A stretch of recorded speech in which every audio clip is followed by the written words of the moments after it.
Good morning, good afternoon, or good evening, and welcome back to Bariatrics and Beyond, the podcast where we talk about life before, during, and beyond bariatric surgery. So grab yourself a drink and a healthy snack because today we have an in-person guest who has had bariatric surgery and who is 5 weeks post-op from plastic surgery and is one of the EOC dudes. We have Will Gray in the house. Hello. Thank you for having me. Will, Such a pleasure. Look, I am just blown away by this outfit. We did not even discuss. No.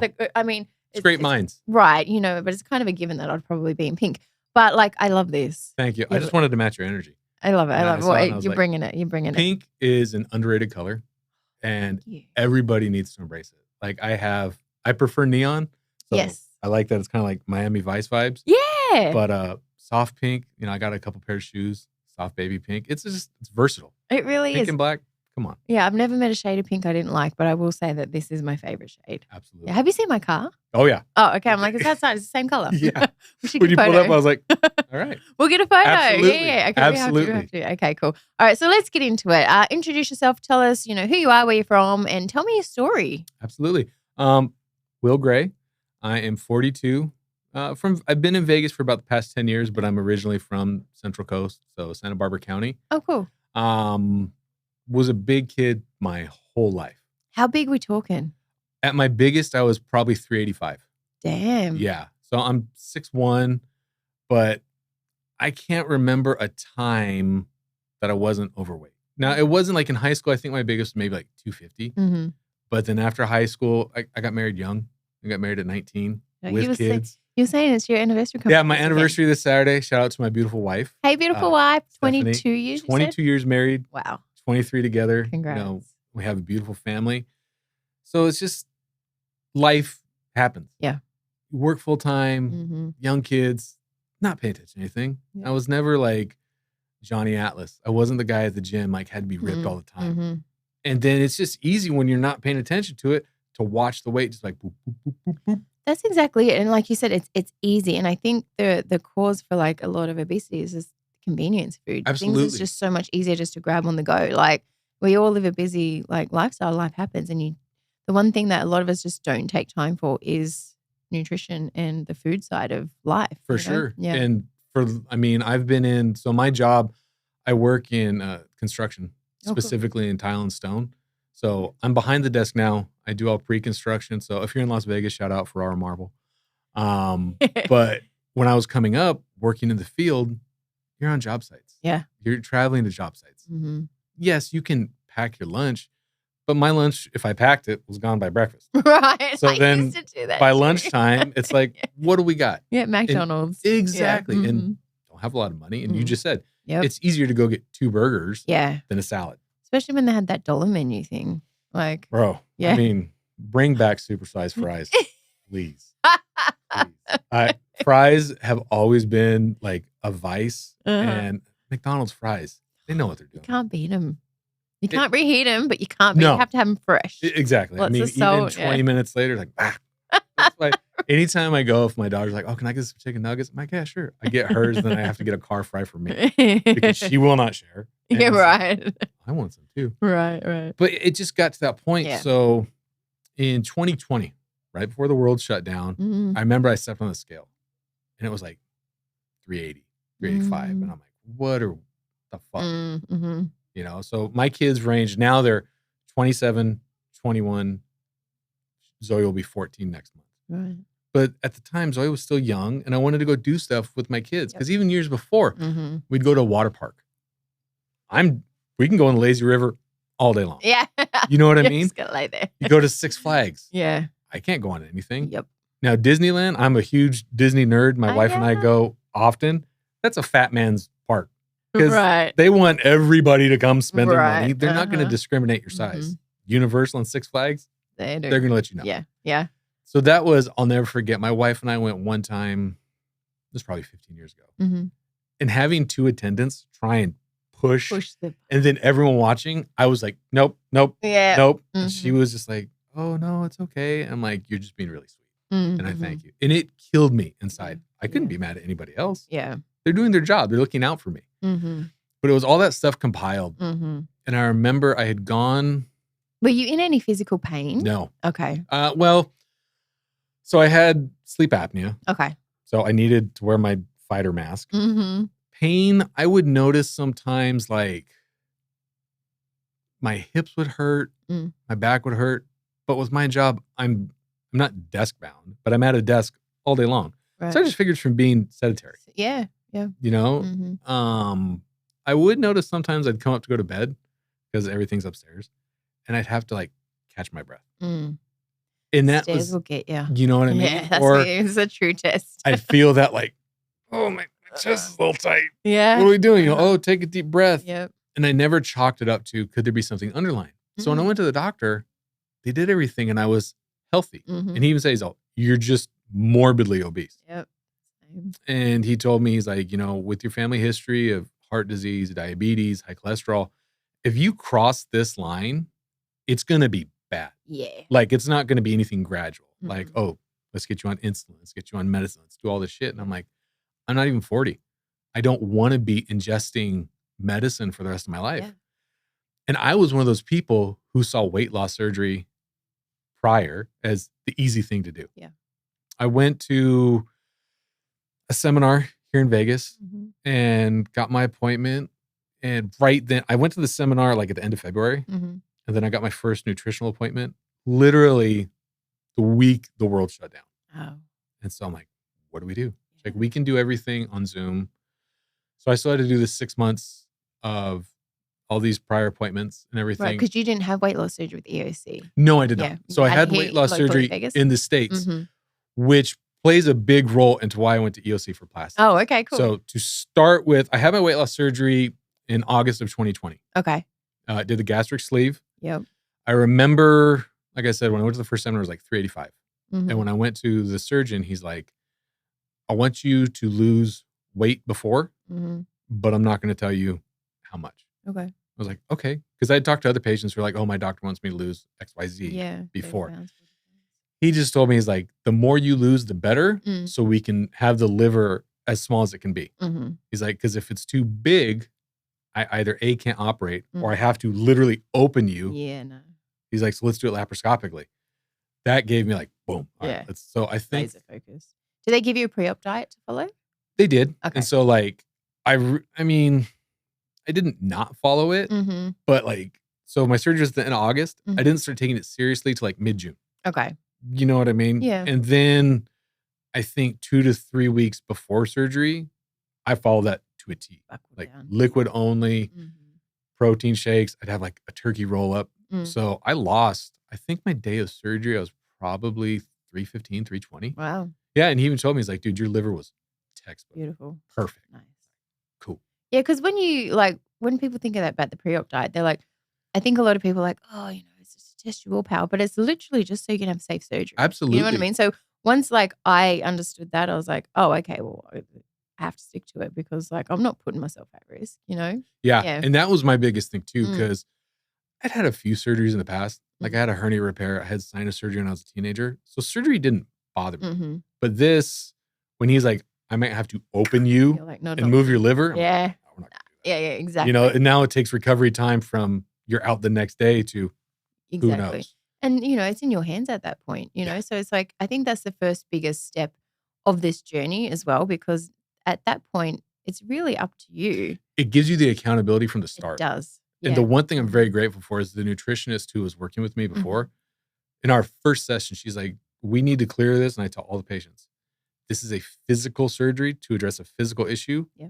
This does not address any of the mental reasoning for your eating. It's not brain surgery. Yeah. And I listened to that and held on to it from the beginning. That's good. I echo that today. Yeah. Because even with weight loss, plastics, anything, if you don't address so 600-Pound Life is a guilty pleasure. Me too. Because I'll watch that show and I'm like yelling at the screen. Yeah. I wish that they would give these people more time with a therapist before. Because it's like, they're not addressing anything. Yeah. And it's like, you're giving a bad image to us who want to lose weight. Like, no disrespect if you're on that show. Dr. Now is the man, okay? How you doing? Yeah. So, but my thing is like. He's so brutal. Oh. I love when he's like, you're not malnourished. Right. You don't need to eat for 3 fucking years. But it's just like, you're watching these people beforehand going to fail because, and like for me, I didn't realize I was eating my emotions. Yeah. If I had a bad day at work, it was really easy at lunch to binge Del Taco. Yeah. And I would always feel like shit afterwards. Yeah. You know what I mean? 100%. But it's just that instant gratification. Like while you're eating it, it's like, oh, it soothes whatever you're going through at that moment. But then you feel so crap. Yeah. So crap. It's like I remember double-edged sword. Like before surgery, soda, Coke, cherry Coke, nonstop. And when they told me, I think I had to go for the stress test. They're like, hey, you need to be off caffeine so long. Yep. And my wife's like, this might be a good time for you to get off of it. Yeah. And I was like, okay. Yeah. Now, I've had a sip of a Coke here and there. Yeah. I don't drink soda anymore. Yep. I don't do caffeinated coffee just because the caffeine, and I'm sure I could. The one time I went to Starbucks, probably within a year of my weight loss surgery, they messed up my order. Dude, I felt like I was coked out. Really? Like it hit me so, I was like shaking bad. Wow. And she's like, you okay? I was like, we were at Costco. I'm like, I need like a piece of pizza or some protein or something. Something to soak up because I could feel myself crashing so hard. Isn't that crazy? And then I went back, I was like, okay, so like my coffee now, decaf. Yeah. I'll have a cup of coffee. I like coffee for the flavor. Yeah. You know what I mean? I was never that person who is like, oh, I need to wake up. I could drink a cup of coffee or two before bed and be fine. Right, right. So I don't need that caffeine bump. Yeah. But where was I going with that? It's just one of those things. We derail a lot on this show. So fun part, you know what I mean? It's like, look, you're gonna go from A to B. You can straight line, or we can do this. You're gonna end up. We'll get to the destination eventually. But it was all those little things that played the factor in. I want this to be successful. Yeah. So, I had the sleeve. Go home the next day. Cool. I had my 2-week post-op on a Wednesday. The Monday before, I thought I was dying. Really? I had such bad vertigo. Oh, damn. I couldn't even drink water. I couldn't use the restroom. And I called my surgeon like, something is wrong. He's like, well, you'll be here in 2 days. If it's really bad, go to the ER. Okay. Next day I wake up feeling a little better, but I'm like really sluggish. So my son took me to my appointment, and I'll never forget, my doctor's all, I don't mean to be disrespectful, you look like shit. I'm like, thanks. Yeah, I've been trying to test for 2 days. And he's like, I really don't like your heart rate. It was really high for resting. I think it was like 130. Oh, wow. He's like, go to the hospital right now. Like, we need to get a CAT scan. Come to find out.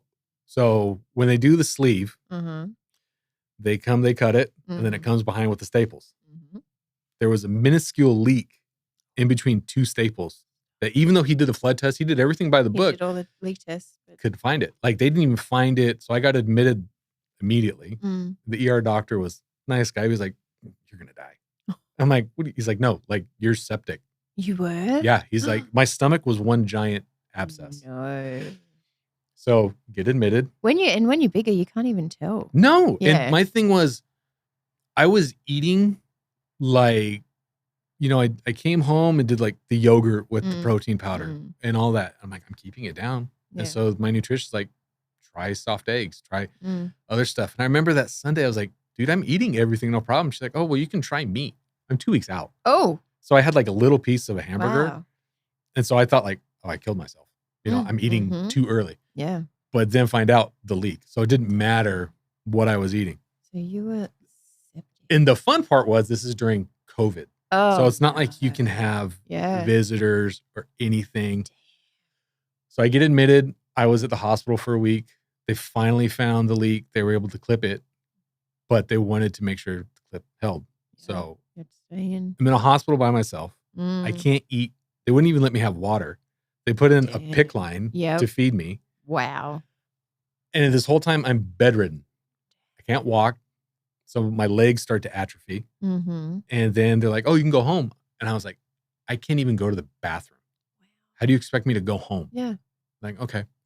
So they sent me to rehab here in Vegas, which I don't remember where I went, and I wouldn't put them on blast. But what I will say is, I wouldn't wish that on my worst enemy. Really? The staff was, to me, okay, but like, there were other patients that I've never worked in the medical field. I know it can be trying. But hearing them tell other patients to shut the fuck up and stuff like that, I'm like, what the hell? Wow. So I'm there for a week, and then they need me to see, like, let's check the clip. Go back to the hospital. I have another abscess. So now I need to get a second drain put in. What? And my wife was talking to me on the phone. She's like, you sound like you're trying to catch your breath. And I just thought I was tired. Yeah. There was so much fluid on my left lung. My lung was getting ready to collapse. No. So they had to take, like, I think between 1 liter to 2 liters of fluid off my lung. And then I had to stay in the hospital for another week. So I was like in the hospital for about 3 weeks. I had put on 30 pounds because they just feed you that glucose. Yeah. So you're just getting sugar water. Mm-hmm. And I remember, I looked at my hand one night. So inflamed. And my left hand looked like a softball. Yeah. And my fingers looked like just little smokies. I told the nurse, is that normal? She's like, oh. And then I looked, and this thing, I had a blood clot up in my arm. So yeah, it was all this stuff that I've never dealt with. Oh my God. So I'm at that point where you're like, why did I do exactly this? Yeah. And so the mental aspect was really getting to me because I'm like, sure, I could have avoided the cost. Yeah. I could have. Hey, how much was it out here? So, I mean, insurance picked it up after we paid out of pocket. Okay. But I think I had to pay, like, with all my pre-op stuff and everything, it's probably like between $5,000 to $9,000. Okay. And then when we got all of our bills after all the hospital stay, but thank God the insurance, it was close to $1 million. Oh my God. Thank you. Like, I thought my wife was joking and she laid it all out for me. I mean, they charge, water was like $70. Now, obviously, I don't know it off the top of my head, but everything they could charge you for. They'll charge you a Band-Aid. Yeah. $2,500. So I went home, and I was home for a month. And once I was home and in my own, environment and everything, things started to get better. But I remember I couldn't even walk they put a bed for me downstairs. Right. I couldn't even walk from that bed to my couch, which is maybe 50 feet, without having to take a nap. I had no energy. Like, I had to learn in rehab how to walk again. I knew how to walk. Yeah, but your body couldn't. And they had these 3 little steps. And he's like, oh, if your bedroom's upstairs, go upstairs. I'm like, all right. He did it one time. I'm like, he's like, okay, let's do it again. Yeah. So having to learn all that, it messed with my mind. And I felt so bad. I'm like, and I used to joke, I was so healthy when I was unhealthy that when I tried to do better, right, I'm dying. Yeah, you're like, I should have just stayed fat. Thank you. And that was a big reason. Donut never betrayed me. Girl. And then it was like, dealing with life post weight loss. Yep. The one thing I will say is I never wanted to get sick, and I haven't. So I try to, and I tell everybody, like, when we were leaving EOC, there were a couple fresh weight loss patients. Like, what'd you have? Like, I got the sleeve. I said, listen to me. Listen to your body. Yep. You're going to know at that bite, I shouldn't have another. Yeah. And you're going to say, oh, it tastes so good. I've had an extra bite to where I sit there like, oh my God. But now, I mean, it'll be 5 years this August. Yeah. And I know the foods that, okay, I can eat pasta. I'm not going to be able to eat a lot. Yeah. And I told them, it's grazing. You're going to graze. Yeah. And it's really easy in that first 12 to 18 months to eat like an asshole because your body's still used to shrinking. Exactly. That no matter what you're eating. So I remember. You've got to get in that healthy habit early on. Very much so. Early on, because your tool is only going to get you so far. And that, exactly, because that's all it is. It's just a tool. Yeah. It's not this miracle thing. No. And I was so hesitant to go get plastics because of my surgical complications from the first time. Like, I was like, I'm not doing any surgery. Yeah. Unless it's emergent and I'm unconscious. Right. I don't want to electively go into the knife. Yeah. And I remember my wife went, so in 2022, she started on a GLP-1. Oh, cool. She started on Mounjaro. Wow, she's ahead of the game. Exactly. Yeah. And dude, I mean, that was when you could get it for coupons and get $25 prescriptions. Nice. Now it's like we've paid out of pocket. It's like $1,500. So we don't do that anymore, but we use different telehealths. So that's another thing too. Yeah. People need to stop bullying people about losing weight in general. Yeah. If you want to be on a GLP-1 and you're paying for it, who the fuck cares? I don't ask you to pay for it. No matter what. And if you're overweight, you need to lose weight. And so no matter which way you go about losing weight, thank you. You cheated. Like, I've been every size and I've been criticized at every size. So it's like, no matter what. Exactly. You're not going to make everyone happy. So you have to make yourself happy. And that's the thing. It's like, I'm doing this for me. Yeah. You're not paying for it. I don't need your gratification. I don't need your approval. So why are you going to attack me for wanting to be better for me? Yeah, but here I am. If I'm not doing that, you're still going to attack me like, oh, you're fat and you should lose weight. Go to the gym. Like, or like these people, it's like, well, you need to. I saw a comment this morning.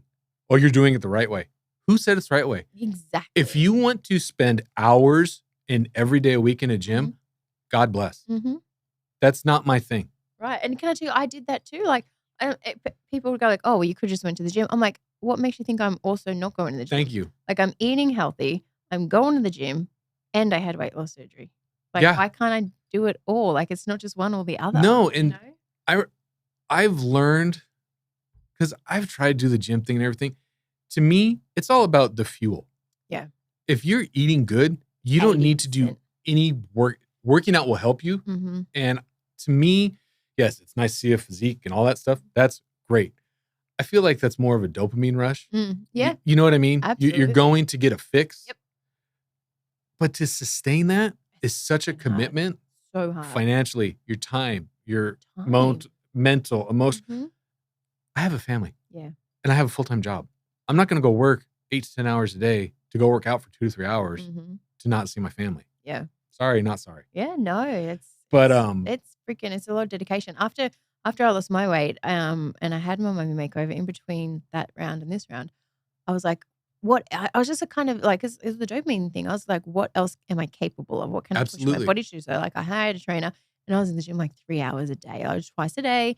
And I wanted to do a bodybuilding transformation comp. And I actually did it and I won. Good job. I did, yeah, but it's not sustainable. No. Like, I was cooking like 5 different times a day. I'd wake up, go do like 45 minutes on the stairs, go home, eat at this particular time. Like, there's so much science in between it. And I don't have any kids. And I'm like, how do people with families and full-time jobs do this? Like, I did it for like, a good little while, but I was like, it was great. I loved the results, but you can't, that's your life. Yeah. You don't have a life outside of that. Yeah. So it's, And like for me, once, we're 5 weeks now, so maybe a few more weeks, I don't mind going back to tone.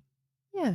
And it'll give me something to do and I can focus on that. Right. But it's not the be all or end all. Tone. No, because I did not do this to look like Arnold. Right. You know what I mean? Didn't?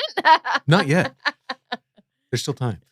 But so when she started taking the Mounjaro, I had put on, I think at my lowest, just from weight loss surgery, I got down like 235. And then what was that total loss? So 150. Okay. And then in the summer of 22, we had some issues come up and just a lot of stress, eating again, not paying attention. But I'm 2 years post-op at that point. And I remember stepping on the scale and I was like at 270. And I'm like, no. So I'm like, I'll try it too. If Mounjaro was around before my surgery, I don't know I would have got that surgery. Right. Like, I know that there's Zepbound and a bunch of other GLP-1s, semaglutides, now all the peptides, all everything. Go for it. I agree. Yeah. Find what works for you. Yep. But go for it and don't worry about the chatter of everyone else. Right. And a lot of people and I was saying this yesterday to someone, like, obesity is a disease. Like, it's not just like a one and done and it's fixed. Like, it's something we fight for the rest of our life. So even if you have had weight loss surgery and you want to get on a GLP-1 to maintain or sustain or, or just to keep you on track. Like, and that's a lot of us do it. You know what I mean? A lot of Exactly. people, especially post-bariatric patients, a lot of people are on it now. But that's the other thing too. People need to feel comfortable talking about it. Yes. But it's like anything else. We're people.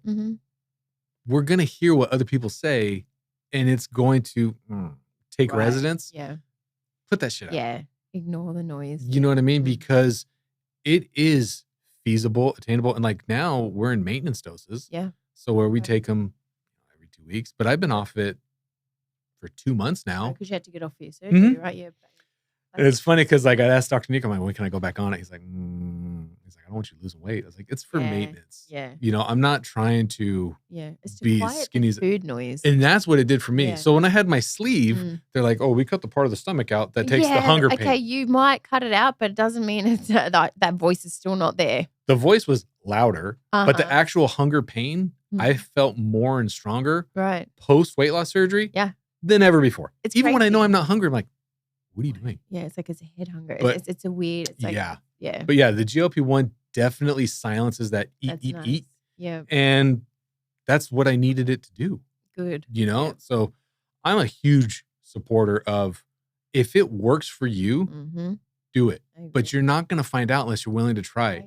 And if your aversion to trying is the commentary opinion of others, fuck them. 100%. And especially when it comes from you, like your circle too, you know, like Oh, this has given. So being a big kid, I always had a very self-deprecating sense of humor because I figured it's like if I can make fun of me before you can, I'm taking some ammo out of your gun. I was always the fat funny friend, right? Yeah, always, yeah. And working in construction, I can remember when I was like at my biggest, going to meetings. In a room like that, well, if they got the fold-out chairs, I'd be sitting there holding my breath like, please, God, don't break. I obviously am already the biggest guy here. Now, it's construction. There's bigger dudes. Big guys, but you see a lot of big dudes, you see a lot of old dudes. Yeah. You don't see a lot of old fat dudes. Right. Wonder why. So think about that too, huh? And I can remember being like, yeah, this can't be what I want to do forever. Yeah. And now, because you seem like the kind of guy that's like you love life. I do. What I mean, and then confidence was never my issue. Same, and I was just like, I just want to live a long life. Like I want to live life. And when my weight started holding me back from living life, and I started noticing that because it was never really an issue for me. I rocked it anyways at 350 pounds. But then when it started to stop me from living that life, that was when I was like, hang on a second, like you're at the age where you're getting old enough to this can be an issue. Same with you, and it would be in a fast decline. And who wants that? No, because I freaking love life. Exactly, and I just knew there was so much more to life. So, and as far as we know, we only get one shot at this. Right.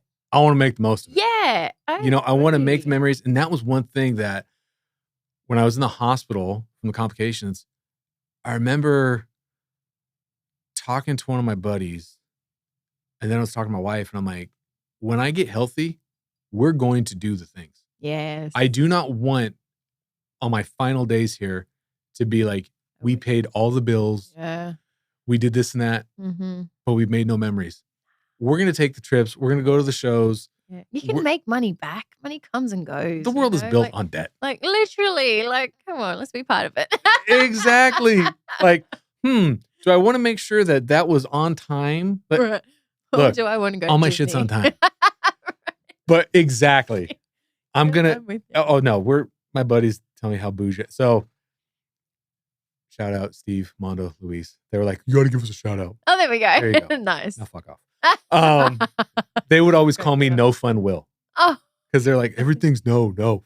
And so then it's like, now they're like, oh, fuck, YOLO. Like, yes to everything, huh? Exactly. Same. We're going to do it. Now, I'll do it within means. Right. So, when I started the EOC process, you get your consultation, you get your cost.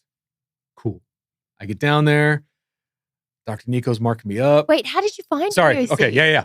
So, my wife had a mommy makeover by a different company, but also in Mexico. Okay. So, having gone with her for her journey, it definitely put that comfort of going to Mexico. Like, oh no, this isn't third world. Yeah. Which we'll address it deeper. Stop it. I felt, and especially for me at EOC, safer, more cared for, more looked after in Mexico ever in America. I agree. So she went to her company, and there were some things I didn't see any real male patients. Yeah. And there were some other things where I'm like, I don't know about this or that. So then I started researching it, and she had looked into EOC herself. Oh. But I don't know if it was a scheduling or a cost issue. Yep. So she'd gone with a different company. Once I got on the EOC page and started seeing EOC dudes. Yeah. And even then, there were few and far. There's not many. There's not many guys. Did you see Jude? maybe. Dude, he's like buff as now. He was Really big. Yeah. I he was a Dr. followed Lazo's patient. James, and I believe he's a Lazo's guy, and Scott. And Scott was either Lazo's or Nico. And either or, but I would start as the more I researched it, like, oh, Dr. Nico does dudes. Dr. Nico does dudes. I'm like, well, shit, I'll just go with Dr. Nico. Yeah. In his time. I think your personality is so like matched. And Dr. Nico is the fucking man. Isn't like, he? Yeah. So the morning of my surgery, and he comes in to talk to me, first thing I noticed was the shoes. And he was wearing a pair of Travis Scott's. Like, oh shit. Hey. Like, you a sneakerhead too? I was like, bro. And he's has cool the best, like, his bedside manner, his approachability. Yeah. It seemed, now obviously he's a doctor. Yeah. But there was such a humanity to him. It put all my like nerves at ease. So when I was going through the process, his schedule was great. Yep. You know, and he tends to have some good pop-ups. So at first I was going to do it in like, I think my original surgery date may have been like this week. Oh, really? But I was like, he snagged a cancellation. I had emailed because I'm like, can I push it up? Because I didn't want to go too far out to where if it could interfere with like getting Zoe to and from school. She's going to start high school and stuff like that. Yeah. And then everyone's like, you're going to be in a faja in the summer. I'm like, okay, I'll be inside. Yeah. Vegas is going to be miserable regardless. And we're always inside in the daytime anyway. Yeah. So when he had a June 19th open up, I was like, let's go. Nice. So I had booked it, and I think September of last year. And it felt so far away. So far away.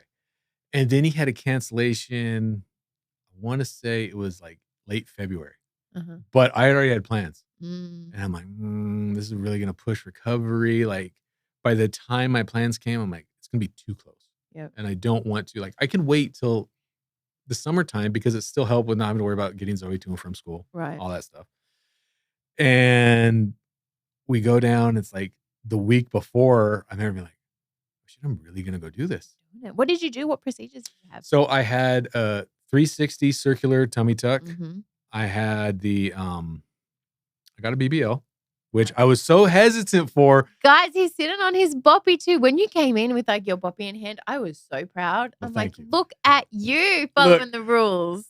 That's my biggest thing. Yeah. I don't want to do it. So now there's some people that might love their boppy. Yeah. This is the devil. I have 3 weeks and a day left. It's like, I'm burning this thing once it's done. And everyone's like, oh, you know, I felt like the faja was terrible. You don't even tell the faja's I like the faja. I'm still wearing mine right now. And it's one of those things that when you take a shower, you feel like, oh, wow. It feels so weird after feeling bunched up that you want that on. And my wife told me the same thing. She's like, it's such a security blanket. You'll want that. Yeah. And you swell as well by the end of the day if you don't have that on. And by the end of the day. And that's what I was saying like before when you're saying with your weight loss surgery and you were like, you had that big thing. You wouldn't know when you're bigger, but when you're smaller and you don't have that, when you feel bloated, like you see it now. It's like the first time in my life I'm like if I've eaten something wrong or if I'm like that time of the month, whatever, I actually see the pouch, the pooch, the bloat. And I'm like, never in my life would I've ever noticed that, you know? But when you're out of your faja sometimes, like later on in the day, you're like, oh, little swelling. You would never know that at 300 pounds. No, you don't. And that's the weird thing. It's like when you're bigger, you get used to it. Yeah. You know? And so the years in between weight loss to plastics, I felt great. Yeah. I saw the numbers on the scale go lower than I'd ever seen in recent memory. But then I'd look and it's like, I have these huge man boobs. I have this big gut. So did you get the... Yeah. So when I did my consult, cool. Dr. Nico, we're down there the night before surgery. He's marking me up. I'm like, so what's it going to do for my chest? He's like, you don't have anything. What are you talking about? My fault. I didn't read my paperwork through enough. I didn't have that. So he's like, we can do it. Oh, okay. He's like, but we got to talk to your coordinator. And I'll never forget, I was sitting in the hotel with my wife. And so my thing is, I love making sure my family's taken care of. I have no problem spending money on myself. Yeah. But this is a big cost. Yeah. You know what I mean? And it's out of pocket. There's no insurance coverage. So I felt really guilty already because I'm like, oh, this can go to this and that. My wife was like, shut up. We're fine. Because it's the last minute add-on you weren't even expecting. You weren't expecting. Even the surgery, like almost a month before, I'm like, can we cancel?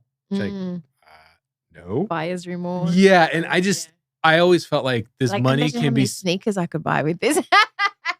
That's another person encouraging me to buy sneakers, woman. So when I get home, I don't want to hear no. You tell me your garage is full of sneakers and you can't even fit a car in there. So I mean, bad. I'm just using the information I've been given. So it's weaponized. All right. Yeah, that's it. But typical female. She was sitting there and she told me, she's like, "Are you gonna regret if we go home and you didn't get your chest worked on?" Absolutely, you will. And I was like, "Well, yeah." She's like, "Then it's not a question." And I'm so, I mean, what a good wife.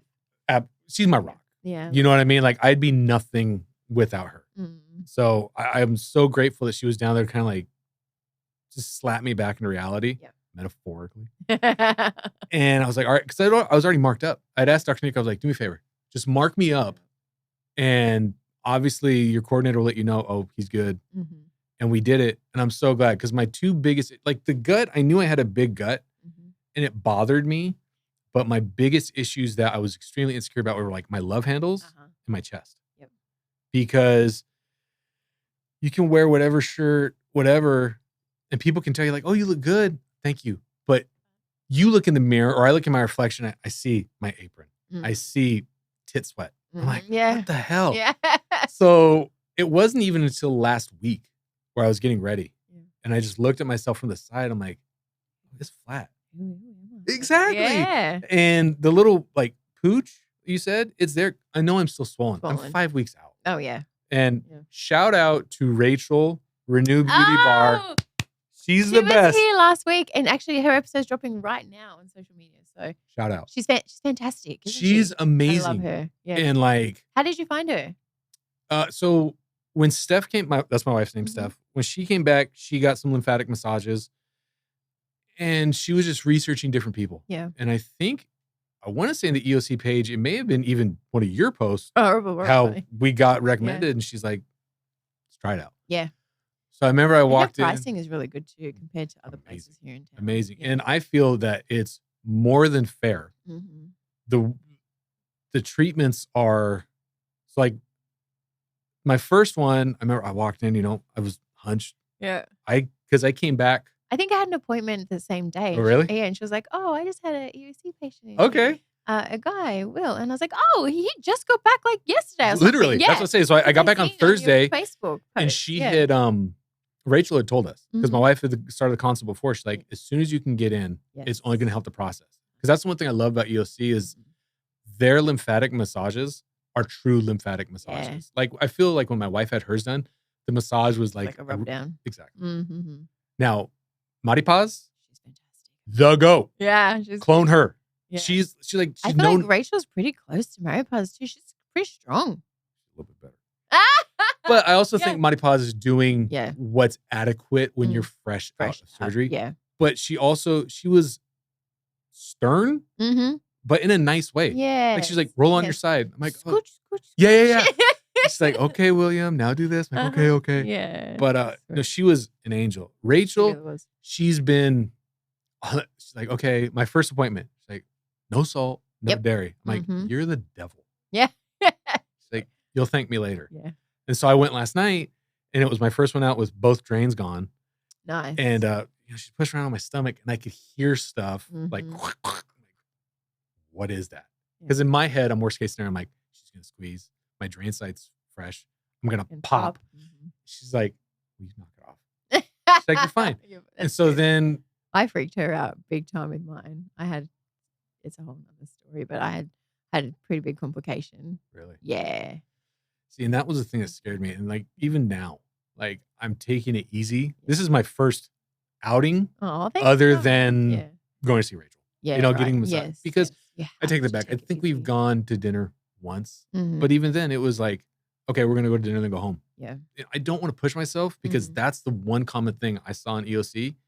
Especially because you start feeling better and you do. And it's around that 5 weeks, and especially with dudes. Dr. Nico warned me. He's like, dudes around 4 to 5 weeks, you're going to feel really good. And it's so easy to push it. Just take it easy. He's like, seromas, possible openings, things like that. And I don't want any of that. So last night I'm like, oh my God, I have a seroma. She's like, you don't have a seroma. You would know. Yeah. And she's like, no. But I had one from hip to hip, my whole back. I had like she got at least like 3 liters of fluid out of me. She came to my house. The first night I met her, I walked in with all this fluid on my hips. Like, she was like, you could hear me walking. She was like, girl, you shouldn't be like this. And I'm like, I know, I need your help. And that's the first time I met her. And then end up popping. She's like, if you had an opening, like I could get this all out. She goes, but your body's not going to reabsorb this. Long story short, by the time I had my appointment and I got home, I had popped an opening right at the top of my butt crack. And then it was like 9 or 10 p.m. And I was like, hey, like, can you help me? She's like, can I come to your house? And I was just like, would you? Yeah. And then she literally like drained liters of fluid out of me. It was wild. But anyhow, so I'm like, she's so knowledgeable. Absolutely. Yeah. And like, so she told me last night, she's like, now put your foam in. I'm like, yes. all right. And she knows I hate the foam. So I have like boards in now, but she's like, you know, to sleep in, use your old foam. She's like, because like yesterday, the lower belly was a little swollen. Yep. She's like, let's just make sure all that fluid gets out because your drain just came out. It's looking for a place to go. I'm like, all right, no problem. And she knows like, I'll follow it because I don't want. You don't want a complication. No. And the one thing I will say, I'm so great. She's a rock star, but she told me about this local place that sells different fajas. Mocha and Caramella, yeah. It's a game changer. Yes. Good faja is a game and changer. Nothing against the ones we get at EOC. But they're more so for like fresh out of like recovery, and like out of surgery. But now we need to. The thing too is faja game. For males, we don't get adjustable sizes. Right. You get one hook and it zips. Really? Yeah. So like the female ones get 3. Yeah. So I had downsized back to was it Moderna? I can't remember. Oh yeah. Yeah. I downsized from an XL to a large, and there's the same thing. Yeah. One hook. There's a lot of stretch to them too. And that's what she showed me. She's like, look, if I can pull this, your skin can do that and liquid can go there. Yeah. And that's all she had to say. Let's go get fitted for like a faja. And now I just got it last week. It's a small. What? Who are you? And even the girl's like, I can put you in an extra small. She's like, but it might be a little uncomfortable to start you there. So I went into my massage last night with Rachel, like, dude, look, I'm on stage 2. She's like, cool story. We get done. She's like, you're going to go stage 3. She's like, actually, you need to take this in. Yeah. So I'm going to take it tomorrow to get tailored. Good. Yep. And she's like, you can get it tailored 4 times. And I'm like, okay. She's like, it's only going to help you. I told her, I said, look, I'm not trying to be a Kardashian. You know, I'm not trying to be like, oh, hourglass. I am. But she told me too, she's like, we want the best results. Yeah. And her thing that she's emphasized to me is a flat stomach. She's like, you paid all this, you went through all this. Let's have it be optimal. Cool. Yeah. No problem. Yeah. But back to EOC. So once I got down there, I never felt awkward. I don't even know if awkward, like unsafe, hesitant. I mean, from the moment they pick you up, Remy's a rock star. He's so good. You know isn't he? I love him. Everybody in the staff makes you feel that you matter. Family. Exactly. It's such a EOC family. It really is. It's such a, like, and when I had my weight loss surgery in 2018, you know, obviously being big, you do worry about just like, oh, you know, you're in charge, you know, going places and going to hospitals. And as soon as I got in that van, they were like, hey, family. Exactly. And Remy was my driver in 2018. And like, you know, I've now become friends with him and been to his wedding, his daughter, you know, so it's like, it's amazing. But it really is just such like a and it puts vibe. you at such at ease. Yeah. You know what I mean? Especially when you look at like American medicine. Now, I'm not saying you can't have a good rapport with a nursing staff or your doctor, but it's so much cogs and wheels that there's no personability. Yeah. Unless maybe you're like directly related to them. Going down there, you know, when I went and met with Dr. Nico at my pre-op, that's another thing too. People are like, well, how naked are you? You're naked as a jaybird in front of complete strangers immediately. Yep. So get ready for that. Yeah. All modesty out the window. None whatsoever. Can't have any modesty. And, you know, and he spoke to me not in medical terms. And to me, I have a lot of questions. He's like, yeah, no problem. We can do this, this, and this. And I don't want you to do that. I'm like, okay, no problem. The day of surgery, we go to the hospital. When did you tell him you were adding on the breasts? That morning. When he came in to check, I was like, hey, did, you know, Alyssa talk to you? He's like, yeah. How is Alyssa? She's great. I know. She's like my work bestie. I love her. Yeah, I'm going to see you tomorrow, actually. Oh, sweet. Yeah, we're all going to New York. Safe track. For our co-founder, Michelle. She's got like a lake house out there, and it's at the EOC's 6-year birthday. Oh, so every year we go out and do like a lake weekend. So please tell her I said hello. I will. Alyssa, hi. I'm sorry for being a pain in the ass last few weeks. The last, like, my drains I knew that once the drains come out, it's such a mental and emotional relief. Yeah. So when I got the first one out, already I was like, boom. You know, I felt like Mario eating a mushroom. Like, right. So where were your drains at? They were both right here on the side of my hip. Okay. And they were Cheech and Chong. I didn't know you have to. Yeah. So each surgeon's different, I guess. Yeah. And that was the thing too. Like, you know, some of the EOC family, like my surgery sisters, I was the only dude there. Fine. But they all had, I think one girl was a Nico, and she may have had one drain, but like the Lazos and Ochoa girls, they had one grenade. And it's all different, you know. And like Dr. Nico said, he's like, look, man, you know, so they removed 10 pounds of skin. That's crazy. And I want to say a liter from the lipo. And then I got 600 cc's each. Yeah. So explain the BBL, because a lot of like, a lot of men are like, oh man, getting a BBL. And I was one of those guys. Yeah. And Dr. Nico so lovingly put it when he saw me in pre-op, he's like, you are Hank Hill. You have no ass. Like, and I was like, dude, this is hereditary. I know this. And he's like, and I told him, I said, I'm not against it, but I want it to make sense. Yeah, you don't want a bubble booty. No, he's like, dude, I'm not going to do any shelf. Yeah. I'm not going to go. He's like, we're just going to have something to fill there. Yeah. To keep your pants up. Right. And God bless him. The man's an artist. And he was very proud. Like when I went for my 5-day post-op, he's all, that's an ass. Yeah, it is. What I created. Yeah, but so no, any guy out there who's thinking like, I could never get a BBL. Now, I'm sure if you wanted a big fat ass, they could do something for that. Yeah. But mine was strictly aesthetic. Yeah. And I had some buddies who were like, dude, just go to the gym and do some squats.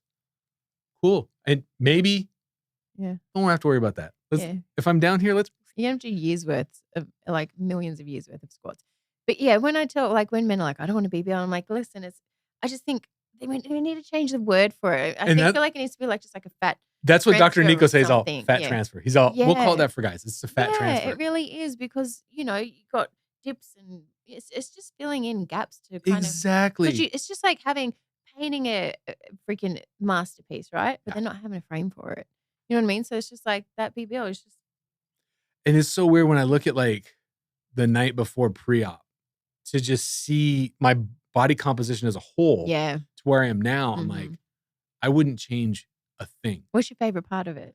Honestly, my chest, being able to look from the side and be like, oh, this is flat. I'm glad you added that on. And the no love handles. Yeah. So when I would go to sleep before, when I had lost all the weight, but no plastics, I would roll over and like, oh, are there sheets back there? That was my back. You know what I mean? Did you get the torso-plasty? No. Okay. So like my scars on my chest go from here all the way around, but it stops like right at the armpit. Yep. And then my lower scar is 360. Okay, cool. So, and it's funny because. Did you keep your nipples? I did not. So you're the one that. I'm not the first. My buddy, James, he was Dr. Last year. He took them off. Yeah. But like he's a runner. And he's like, I don't have to worry about chafing. Yeah. And he's going to get a chest piece done. Oh, cool. Yeah. I love tattoos. And eventually I'm going to get my chest done. Yeah. And like Dr. Nico told me, he's like, they have no function for males. Right. He said, if it was me doing it, I wouldn't. Yeah. Because he's like, so we can do 3 things. We can leave them where they're at and it's going to be really low. I can transfer them. But I saw when my wife had her makeover, because she had an augmentation and implants, so much more care and like caution of dealing with keep it dry, don't do this, don't do that. It could fall off. There's no blood supply. That was my biggest thing was the necrosis. I'm like, yeah, no. He's like, if I take them off, you don't have to worry about it. It's like, fucking get rid of it. Yeah. And I had to make this decision 12 hours before surgery. And my wife was all, okay, James had a year to think about this. Right. And he even told me, he's like, bro, if you do this, it can fuck with your mind. Yeah. Because you're like, what do we got? Right. Yeah. And the weird thing is like now, I feel like sometimes I have phantom nipple. Yeah. Like it's cold. Like, right. what's going on? Yeah. But there's nothing there. So I don't regret it at all. Yeah, that's cool. And eventually I will get my chest. And I want a chest piece. Because he's like, you can tattoo nipples. I'm like, bro, I'm just going to get a chest piece. Yeah. We don't got to worry about it. Exactly. Like I don't even have to worry about the placement. Exactly. The tattoo. You know exactly. what I mean? It's like free blank canvas. But, and it's nice to not have the big, apron gut, which I don't think when I've seen people who say like, oh, I have an apron gut. It's like, oh no, you do. It's this big thing. It was big and I felt like it went out on my sides more than down in the front. Yeah. And so I hated my love handles. Like before my plastics, if we were standing and talking, I looked like the weight I was. Mm-hmm. When I sat down, I felt like I was like the poop emoji. Right. You know, it's like, burp, burp, burp. Yeah. And that was one of my biggest insecurities. Yeah. Because when I'd have meetings, I felt like people were still like, you know, they'd be like, oh, what's up, big guy? Da, da, da, da. I'm thinking, okay. I'm like, oh, well, yeah, we're sitting here and I'm spilling. Yeah, right. You know, so you try to sit like this or I'm constantly pulling my shirt off like that. And so now I'm very much looking forward to wearing my clothes again. Just relaxing. Exactly. Yeah. And not having to worry about it, sucking in or pushing in. Which is weird because even now when I'm walking around, I've been so used to always sucking in my stomach that it's a subconscious thing. You know? What about when you shower and stuff like that? Is it weird to or when you're drying yourself, not to have to lift up something to dry under? Like that was so weird for me. It's just like one of those things where like people would regular people just wouldn't understand that concept, huh? And it's like you were saying earlier, and I was too. Confidence was never my issue, but now to have like my physical match my mental and my emotional. He's like, I'm unstoppable. Oh, dude. My wife was like, stop me. You're going to be insufferable.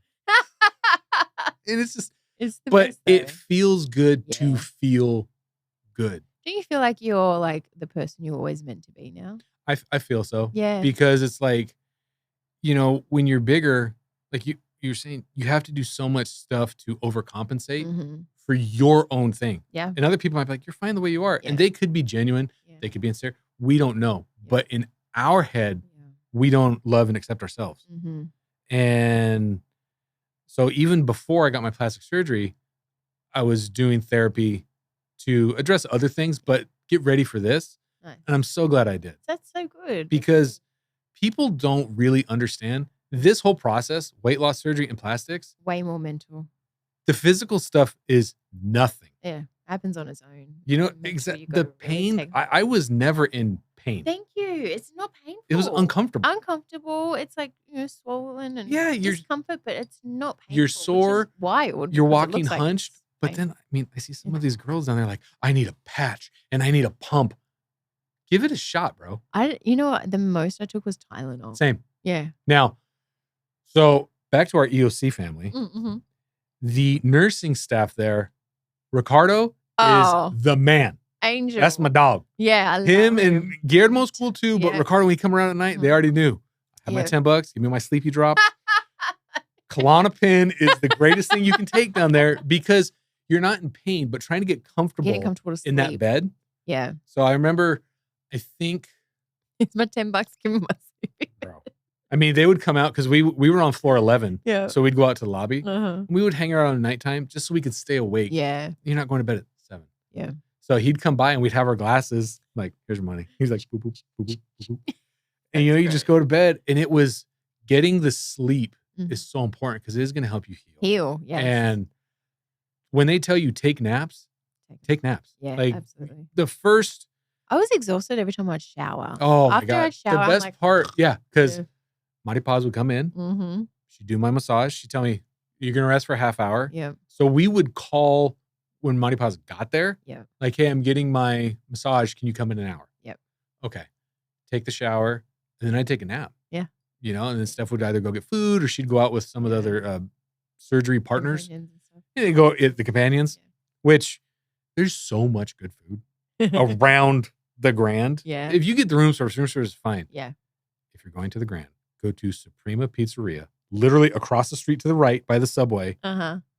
Amazing pizza. Really? 2 brothers, they're identical twins, run it. Oh. And great. I mean, we had a pizza party the night before a lot of our surgery family was leaving. We went and got a bunch of pizzas and it was. I seen that. You guys posted that. I'm like, I love this group. I wish I was there at that time. Because I know, because I think you came like right after. Before or after. Maybe it was after. I think it was right. It was something. Because I was just there. Yeah. Yeah. Because my sister came from Australia to have weight loss surgery. So beautiful. Yeah. But I go all the time and then I always try to get, groups, especially the plastic groups together on the level 11 and, do a little thing. But like, yeah, your group looks so fun. And that was one thing I was so grateful for because it's important. Yes, your companion is great, but it's a big burden on them too. Yeah. You know what I mean? I kept apologizing to my wife to where she's like, shut up. He's like, this is why I'm here. Exactly. Yeah. Like I was there for her, but I don't I don't want to be a burden to anyone. Yeah, but with plastics, you have to be okay with being a burden for That's the best part because it's so easy to be like for a while, even I'm still catching myself now. If it had been over, I'm still kind of like squatting because I don't want, and even Rachel's like, you should be, I'm like, I don't, like my scars are good. All this there's nothing wrong with it. There's no openings. I don't want to risk it, but I'm also not going to be like, can you bend and grab me this? Exactly. But you have to. You have to. Really have because to. I think the biggest thing was like, you lose a bit of independence. You do. Yeah. And you have to know that it's temporary. Yeah.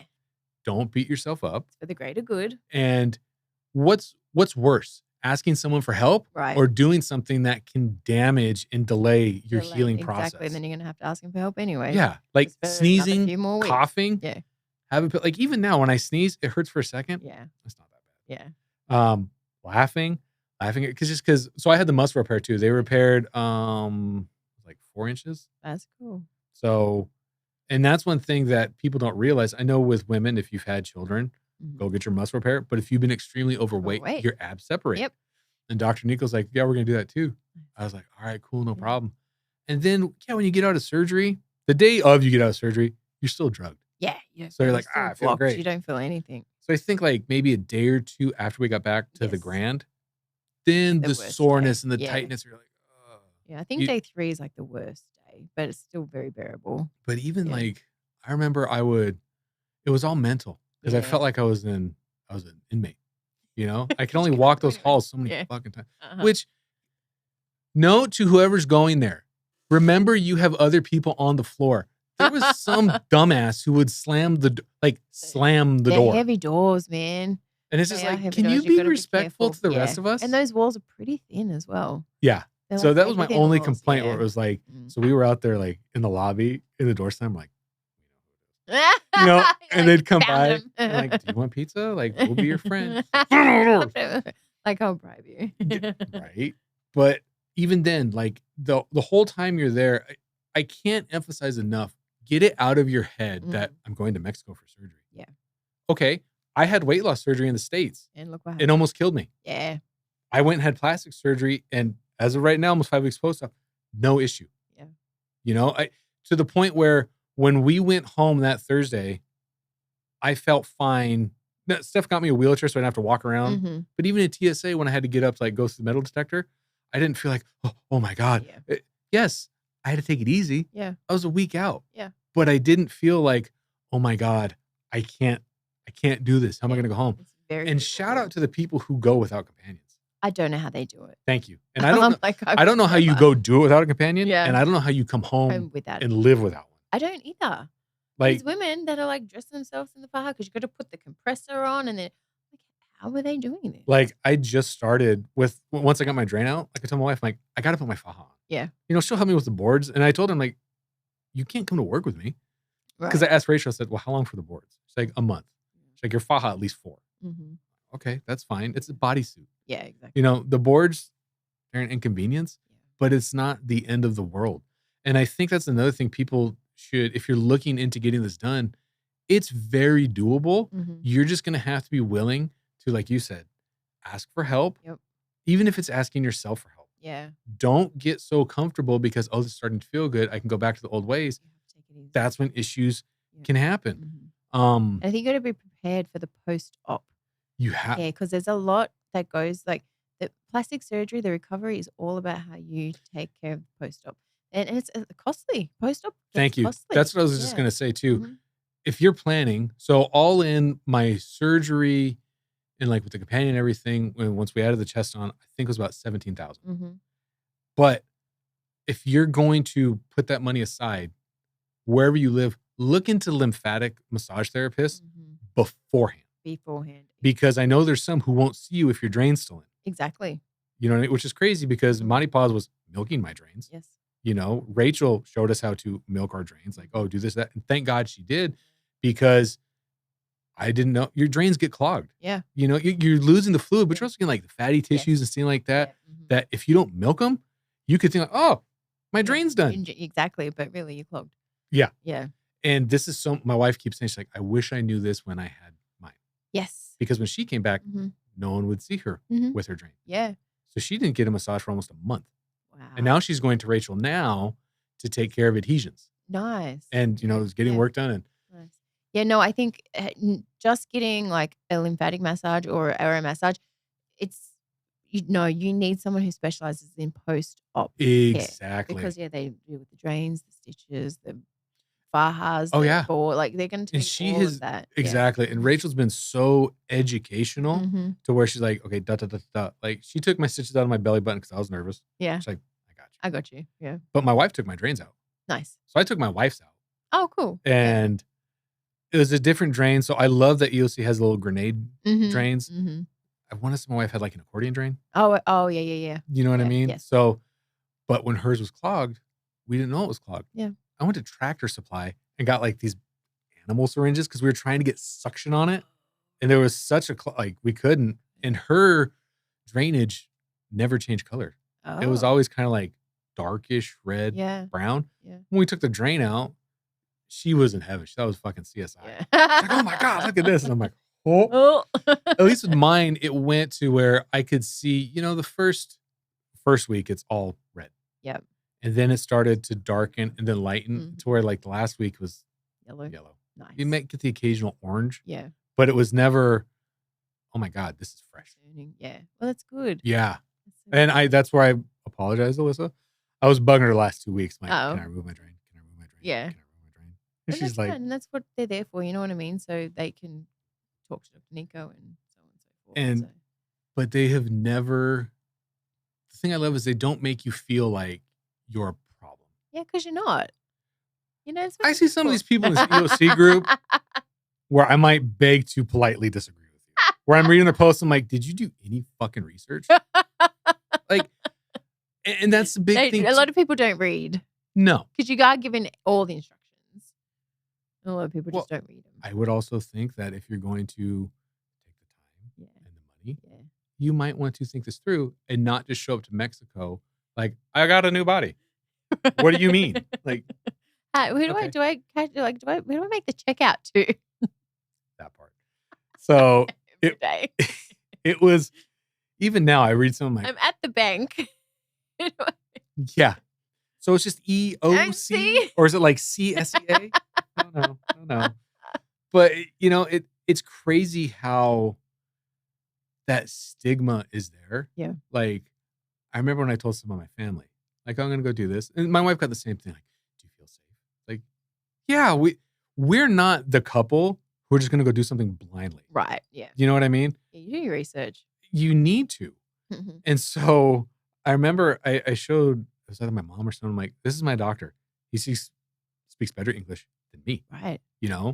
But they hear like you're going to Mexico, like you're going in someone's garage. Right, exactly. You're gonna lose Such your kidneys. Stigma. I'm like, because I do all the social media for EOC, as you probably know, and so I see it, the ignorance, especially on TikTok, because TikTok's like a very big platform, and just the day-to-day ignorance. It's and ignorant. I'm like, come on, guys. But it also gives me content. Gives me, and I'm like, okay. Well, to me, it's like I want to, be an advocate, not just for EOCs, but for guys looking to do this. That's what I was going to ask you. Like, give me like your one piece of advice directed to males, because we have so many advocates that are female. Put your ego aside. Okay. Love that. Honestly, because I've seen guys who were bigger than me, who are now bigger as far as like toned and everything. It's like, cool, that's what you want, go for it. Don't worry. It's hard to talk about weight. I feel like the hardest things to talk about to people you care about are probably weight and money. Agreed. You know what I mean? Yeah. Those are very personal things. And especially depending on how you were raised. Yeah. It sticks with you. Yeah. So for weight, you're doing it for you. So when I did my weight loss surgery, yes, I did it for me. But in the back of my mind, I felt like I was doing it for my wife and kids. Yeah. You know what I mean? They're your wife. And then especially after the complications, when I was laying in that bed, I'm like, I was happy being fat. Yeah. I tried to get skinny to make you people happy. Yeah. Which I know now that's not the case. The plastic surgery was 1,000,000% for me. Now, my wife encouraged me, even when I was like, I don't know. She's like, you'll be fine. You're going to be okay. That's good. I'm like, okay. But when you do it for yourself, you become a better version of yourself, which Absolutely. in turn, the people around you benefit from. I absolutely think so. Yeah. And so, but for guys, and I've talked to a few guys on the page who have, messaged me where it's like, hey, can I ask you this and that? Yeah, no problem. What do you want to know? But it's the same thing I tell them. I would recommend you address what's causing you to eat this way. Yeah. Because if you don't address The that, root of it. your weight can come back. Even if you don't have plastics, if you have weight loss surgery, you can put your weight back on. Absolutely. With a sleeve, you can expand your stomach. Yeah. You know, which it makes me, I don't understand it from a patient's point of view. If I went and had a sleeve and put my weight back on, I shouldn't be able to get a bypass. Now, if we can look at something medically to where my hormones are off balance and things like that, like, oh no, we need to do another weight loss surgery. If it's because I'm an asshole and ate my weight back, I shouldn't be able to get another, because it puts this, to me, that's putting the stigma back on people who are nervous to go get it because you have evidence of it not working. And it's so easy to point. It wasn't that the surgery failed. It's you failed the surgery. So you do have to take accountability. And if you can at least start here taking accountability. Accountability, I feel, is like a humanity problem. It's so easy to be like, well, that's your fault. Right. Are you at fault? Yeah. You know, the thing is, like, none of us are perfect. You know? And we are going to screw up and we are going to mess up. But you know what? Just be a little bit better than you were yesterday. Like, you don't have to be I'm perfect, still eating salt. Rachel, I had fries last night. Don't tell Rachel. But you know what I mean? Like, we're human, and it is what it is. But we are going to wrap it up there. I'd love to have you back for a part 2 because I feel like, you know what? I didn't ask you a single question that I had prepped because I love that we just I will come chit-chat. back whenever you want. Yeah, let's do it. Let's do it. Well, we should get a few. I would love to get a few EOC guys in here. Absolutely. Because I know we have Matthew. He's bulking right now. He's in the gym. Okay. We've got. I'd love to have Jude. We need to do like a thing. So let me work my magic. See if we can get a few guys here. But also, are you coming on the cruise? I am not. What? You should. But your wife should come. When is it? Next year. Okay. We've got a whole year, but I think we've already booked over 100, 150 I saw someone talking about it last night. Okay. Do it. You would you'll fit in so good with like everyone. Everyone's just like so cool. And like, we're going to have theme nights and you got to come. You and your wife got to come. We will look into it. We're going out of Louisiana. Oh. Yeah, so it's like next September. Okay. Good a year. Dude, that's plenty of time. Yeah, and you can celebrate your 23rd wedding anniversary. There you go. Heyo. Done. All right. Thank you so much, Will. And we'll see you guys next week for another episode of Bariatrics and Beyond.